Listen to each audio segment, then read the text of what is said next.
Right, so this is Drawing and Talking with Nathaniel Sullivan, and bit of a departure. I have my own visage, my own image here um, today, although I'll still be drawing if you're interested in that, and you're probably not.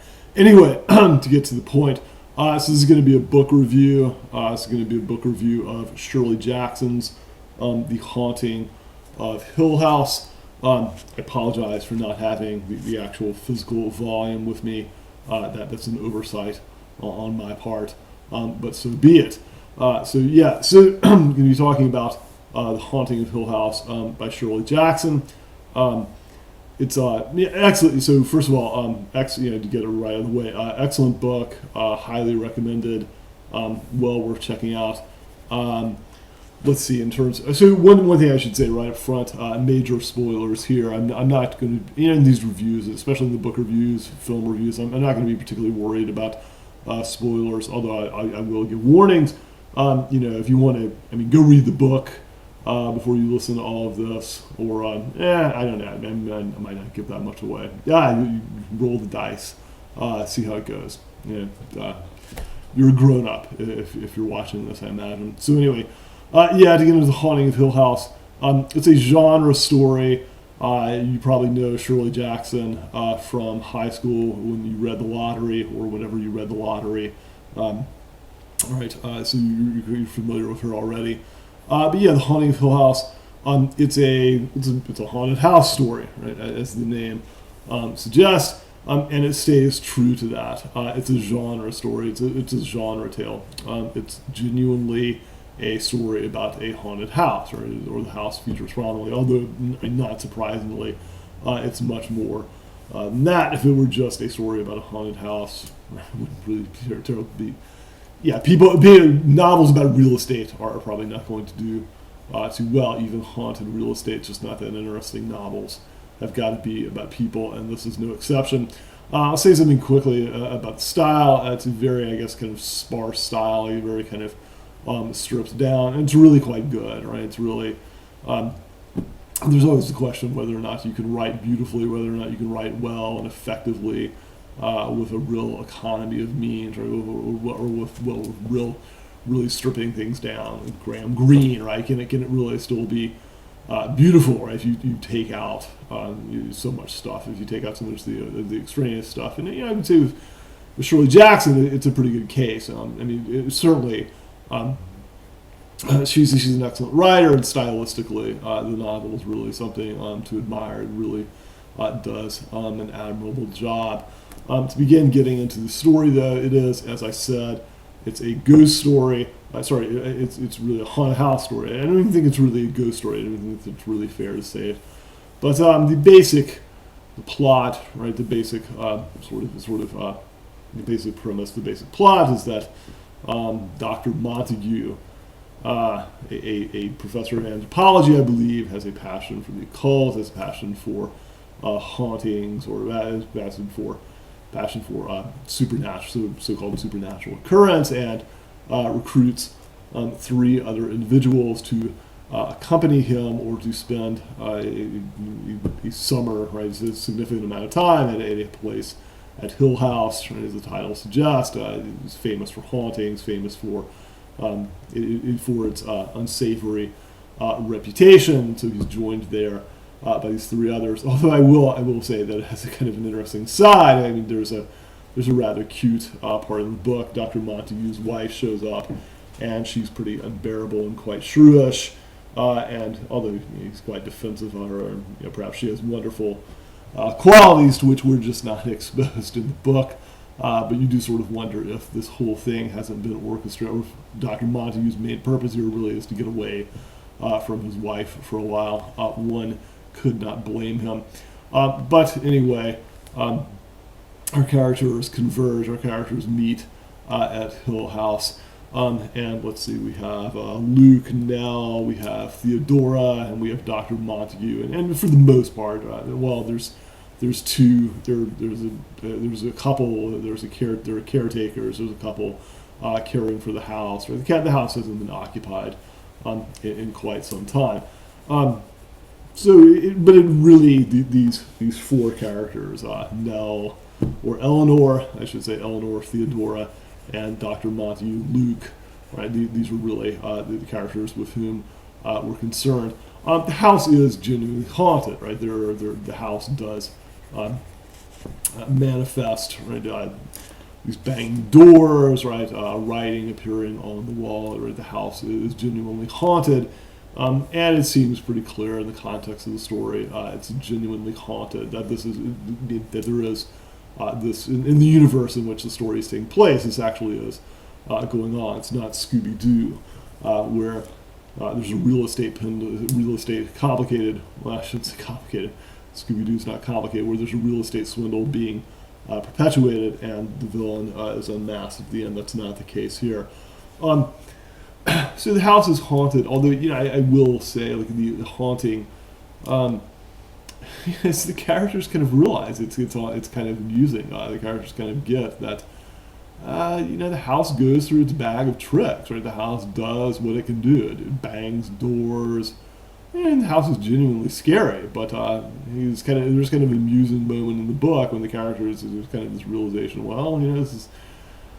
If that's all the house can do, right, that's really not so bad, right? This is all the house is really capable of is keeping us up at night with these banged doors and making cold spots. Even a haunted house, right? How much damage can real estate really do to you? Although Dr. Montague, right, helpfully points out that haunted houses, look, they don't ever directly harm, right? They're not capable of directly harming the people that they harm. They get to them in other ways, right? This is none too subtle. Well, perhaps it's a subtle bit of foreshadowing, although it's really kind of weird as well. Not really. I don't think it's really a case where you talk about foreshadowing. So you're mainly preoccupied with you're mainly dealing with these four characters and the interrelations and the relations between them, how they're relating to one another. I guess I should say one thing that's really interesting about the story, or one thing that really makes it intriguing, is it stays true to itself, and that's what I mean there is how things are going to work out. I don't know if I will be spoiling anything. I doubt I would. You know who the victim is going to be, and you know who the victim is. You know that the character Eleanor. And here are the spoilers. You know that Eleanor is going to be the one to be the victim.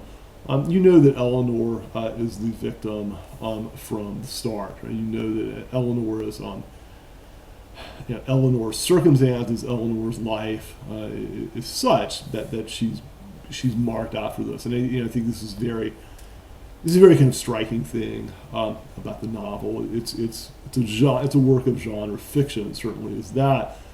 But it's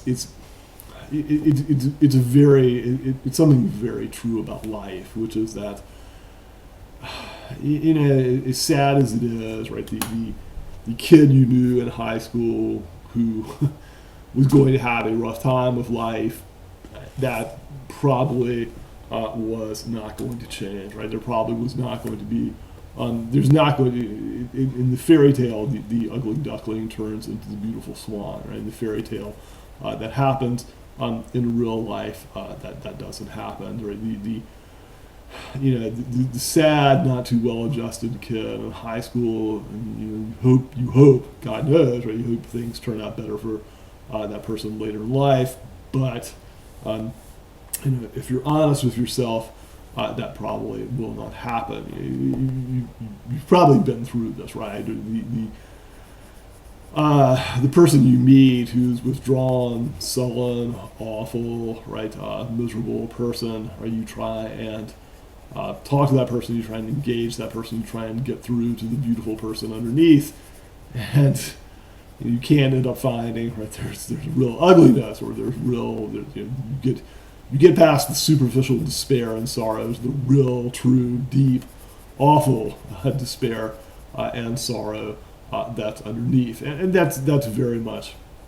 That's very much in evidence here. Eleanor is the victim, right? Eleanor is the loser. Eleanor, life has not treated Eleanor well. And the house will not treat her well, right? The house is going to pick on her. I mean, which is kind of fascinating as you read the novel and you're kind of like, well, maybe it's not going to be Eleanor. No, it's going to be Eleanor.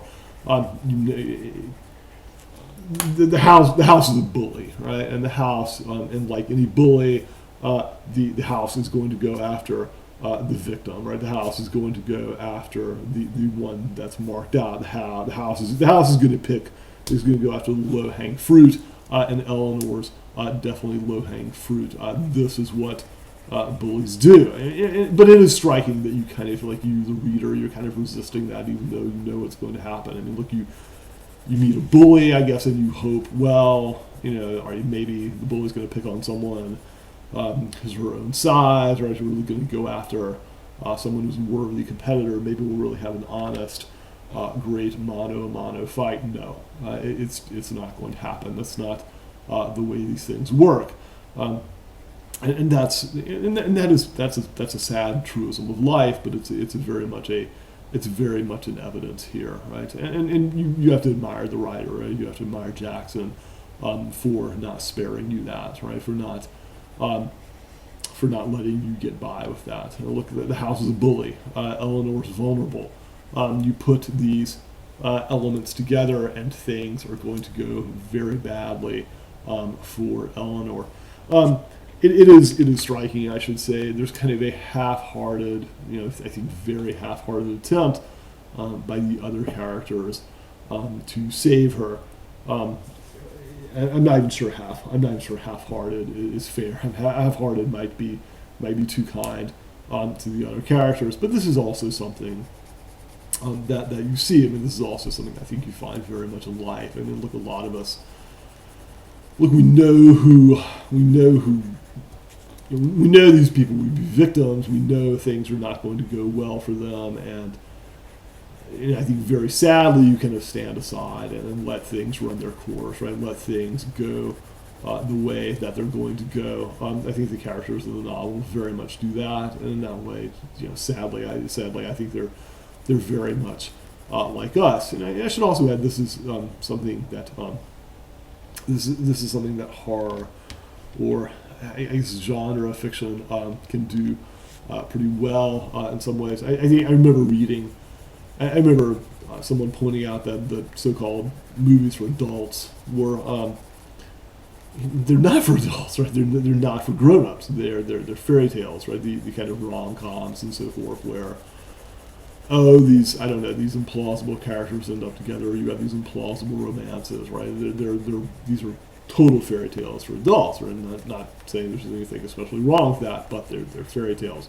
Whereas the stuff for adolescents, right? The stuff for kids, right? The horror films and so forth.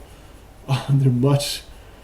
In some ways, I mean, they're much sadder, obviously, but in some ways, they speak to a real truism. I mean, they speak real truths.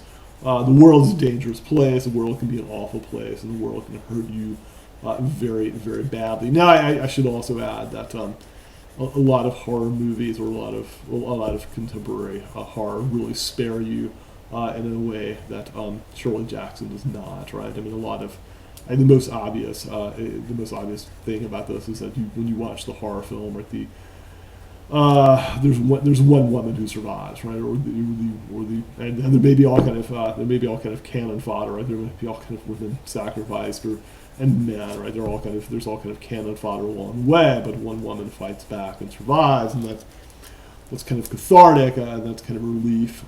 Jackson really doesn't do that. I mean, Jackson doesn't spare you the painful truth of this novel, which is that the person who's a victim, the person who has been a loser in life, that's going to continue, and it's going to continue for several reasons. It's going to continue in part because of who that person is, and it's going to continue because this is what bullies do, right? This is what the world is going to do to these people, right? The person.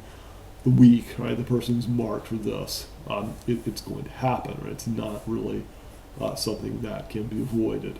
So yeah, when admirable novel, very good. Short, right? Admirably short. I think. You know, as I'm probably going to say often in these book reviews, in an age when you go to Borders with these Borders film business, when you go to Barnes and Noble, right, there's imposing these, I don't know, these brick books on the take up all the space on the shelf, right? These huge books daring you not to read them. Shirley Jackson's Haunting of Hill House. It's admirably small, right? It's a slender volume, and then that really speaks well of it. Yeah, it's an excellent read. The interactions among the characters is quite fascinating. The characters are very well drawn. It's a genre fiction that stays true to itself and reveals a rather tough, it reveals a rather, I think, painful human truth. Well worth checking out. So, yeah, get on it. All right, thanks. Like and subscribe. Everyone says that. So, do it. I don't know. All right. Thanks. Peace out.